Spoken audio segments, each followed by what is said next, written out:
The fork slipped from my hand and struck the porcelain plate with a sharp, brittle clatter, but even that noise felt insignificant compared to the silence her words summoned. A burden.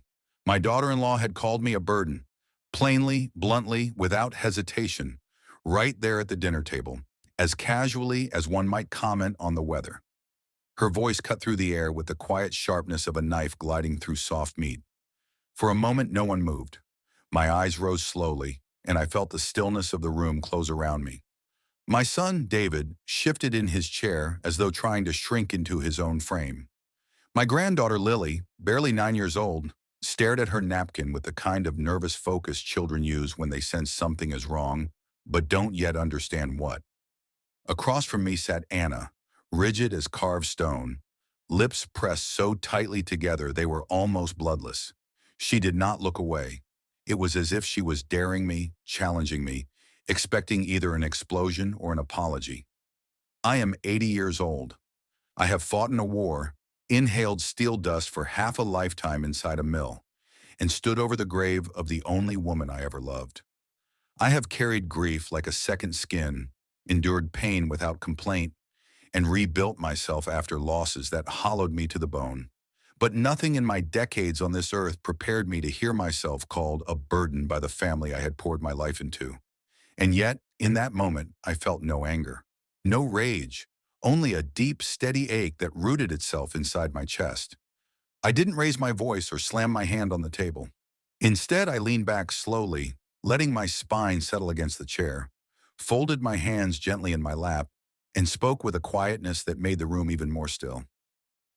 "Anna," I said, my voice steady, "do you truly know what the word burden means?"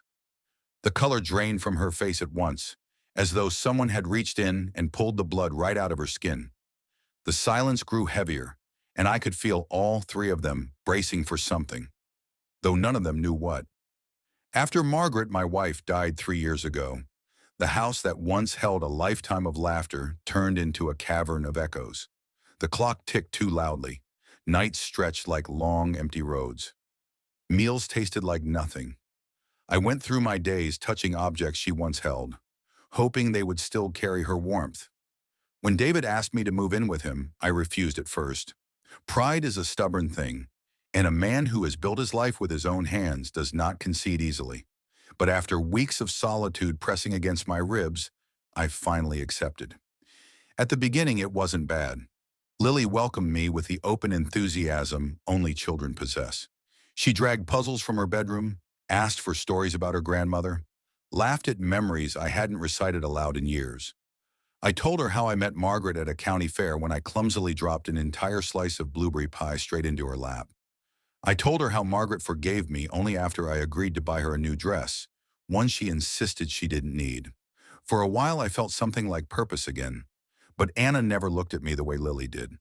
To her, I was another responsibility, another task on the never-ending list of things she believed life unfairly handed her.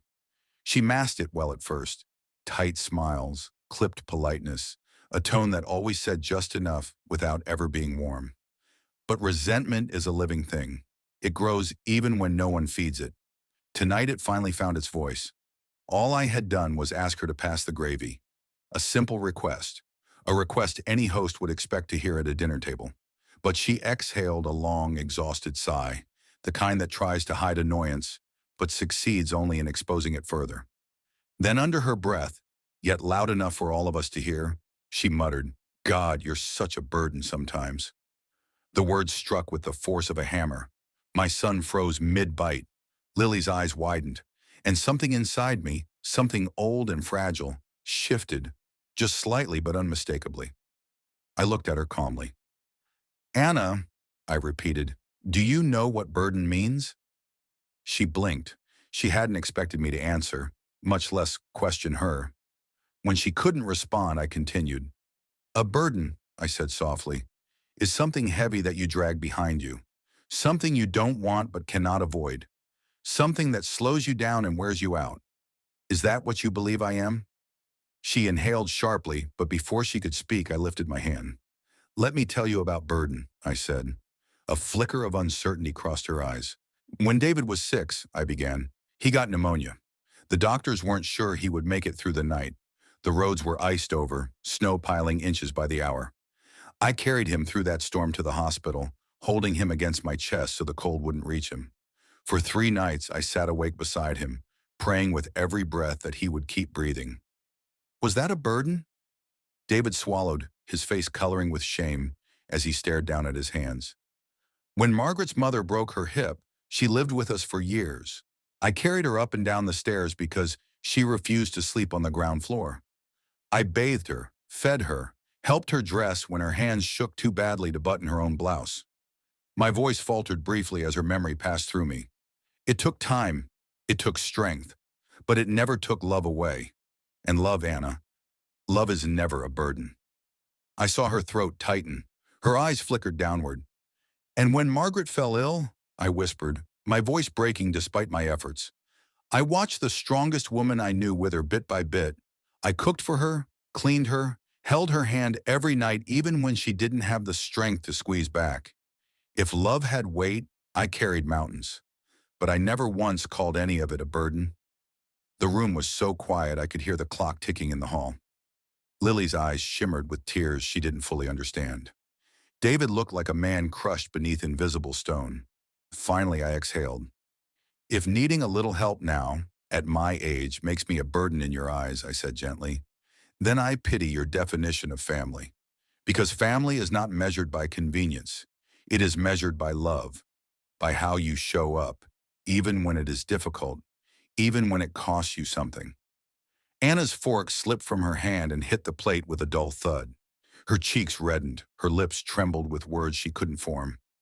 Dinner ended soon after, shrouded in a silence more powerful than any raised voice could have created. I excused myself quietly and went to my room, not out of shame, but out of clarity. I knew in that moment that I would not remain where I was tolerated more than cherished.